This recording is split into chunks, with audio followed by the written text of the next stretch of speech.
মৃত মানুষ হয়ে যেত জীবিত। হ্যাঁ, ঠিক শুনেছেন। আমার পিছনে যে কূপটি দেখতে পাচ্তেছেন, এই কূপেই মৃত মানুষকে জীবিত করা হতো। এই কূপটি জিহতকুণ্ড নামে পরিচিত।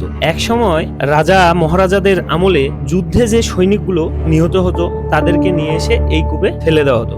ঠিক পরের দিন সকালেই জীবিত হয়ে উঠে পড়তো। এটি আমার মুখের কথা নয়, বাংলাদেশ প্রত্নতত্ত্ববিদ অধিদপ্তরের একটি সাইনবোর্ডে লেখা আছে। এই যে লাইনটি, পানির সাহায্যে মৃত সৈনিকদের পুনরায় জীবিত করা হতো বা পারত।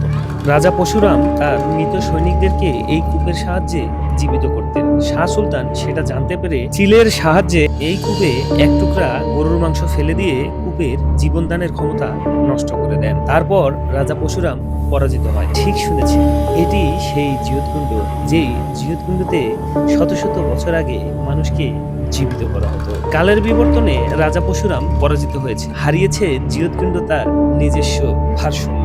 হ্যাঁ, ঠিক শুনেছেন, এটি হচ্ছে বাংলাদেশের হারিয়ে যাওয়া ইতিহাস, জিহতকুণ্ড।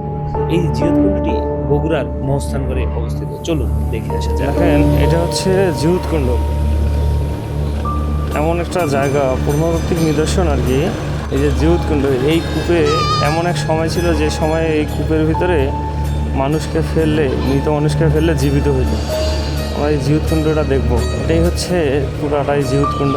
এখানে মনে করেন যে যুদ্ধের সময় এটাই হচ্ছে সেই জিহতকুণ্ড।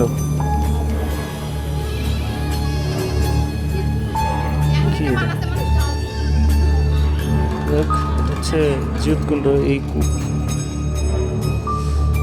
নিজে এখানে লেখা আছে, পানির সাহায্যে মৃত সৈনিকদের পুনর্জীবিত করা হতো আর কি। দেখেন, বাংলাদেশ প্রত্নতাত্ত্বিক অধিদপ্তরের যে তারাই এখানে বলছে যে এই কুণ্ডে এক সময় যে সৈনিকরা যুদ্ধ করে মনে করেন যে আসতো, মারা যেত, এই পানিতে ফেলে দিত।